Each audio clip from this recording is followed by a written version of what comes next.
Sejak wafatnya Rasulullah Sallallahu Alaihi Wasallam, bumi Islam tidak lagi sunyi dari fitnah. Ketika cahaya wahyu telah sempurna, muncullah kegelapan baru. Orang-orang yang mengaku sebagai nabi mengklaim mendapat wahyu dan menyesatkan manusia dengan kebohongan mereka. Inilah ensiklopedia akhir zaman, para pendusta dan nabi palsu. Assalamualaikum warahmatullahi wabarakatuh. Rasulullah Shallallahu Alaihi Wasallam telah memperingatkan umatnya, akan muncul di tengah umatku 30 pendusta besar yang semuanya mengaku sebagai nabi. Ketahuilah, akulah nabi terakhir dan tidak ada nabi setelah kematianku. 30 pendusta, dan mereka akan terus muncul satu demi satu hingga menjelang hari kiamat.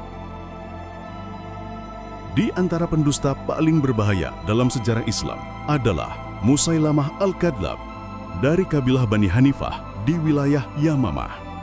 Ketika cahaya wahyu turun kepada Nabi Muhammad SAW, Musailamah datang berpura-pura beriman. Namun di balik itu, ia menyusun rencana mengaku mendapat wahyu sendiri dan menulis ayat-ayat palsu, berusaha menandingi Al-Quran dengan kata-kata kosong yang penuh kesesatan. Ia menulis, "Wahai katak, anak dua katak, suaramu di antara air dan lumpur," sebuah ejekan terhadap keagungan firman Allah. Musailamah menipu ribuan pengikutnya, menjanjikan surga palsu, kekuasaan, dan kebebasan. Namun akhirnya, ia dikalahkan oleh pasukan Islam dalam perang Yamamah dan terbunuh di tangan sahabat Wahsy radhiyallahu an, orang yang dahulu membunuh Hamzah, lalu bertaubat dan menebus dosanya dengan membunuh Musailamah si pendusta. Pendusta lainnya adalah Al-Aswad Al-Ansi dari Yaman. Ia dikenal sebagai penyihir yang kuat, pandai menipu, dan memiliki pengaruh besar di negerinya. Al-Aswad mengaku sebagai nabi bahkan sebelum Rasulullah SAW wafat. Ia menyebut dirinya Rasul Ar-Rahman, utusan Tuhan yang Maha Pengasih, dan memaksa rakyat Yaman untuk tunduk padanya. Ia mengenakan masker hitam, menyembunyikan wajahnya dari orang-orang, mengaku bahwa cahaya ilahi terlalu terang untuk dilihat manusia biasa. Namun kebohongannya tak bertahan lama. Rasulullah SAW mengirim surat kepada kaum mukminin di Yaman untuk menggulingkannya. Dan hanya beberapa hari sebelum Nabi wafat, Al-Aswad terbunuh oleh para sahabat di negerinya sendiri. Musailamah dan Al-Aswad hanyalah permulaan. Rasulullah SAW bersabda bahwa setelah mereka akan muncul lebih banyak lagi pendusta besar, hingga jumlahnya mencapai 30 orang. Setiap generasi akan melihat mereka. Orang-orang yang mengaku nabi,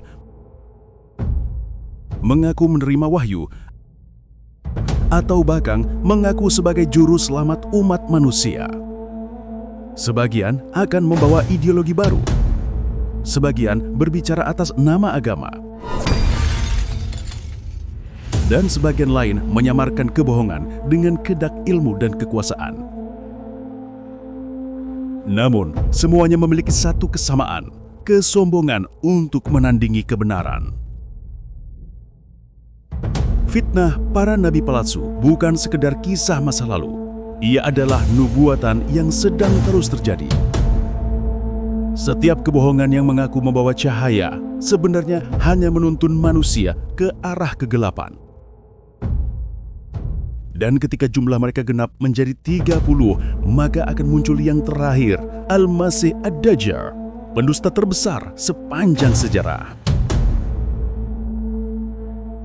Maka berhati-hatilah terhadap setiap suara yang mengaku suci, setiap ajaran yang menjanjikan keselamatan tanpa ketaatan, setiap manusia yang mengaku bisa menandingi wahyu Allah. Karena Rasulullah SAW telah mengingatkan, tidak ada nabi setelahku kebenaran telah sempurna.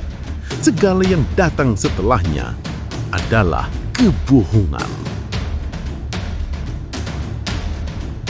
Wassalamualaikum warahmatullahi wabarakatuh.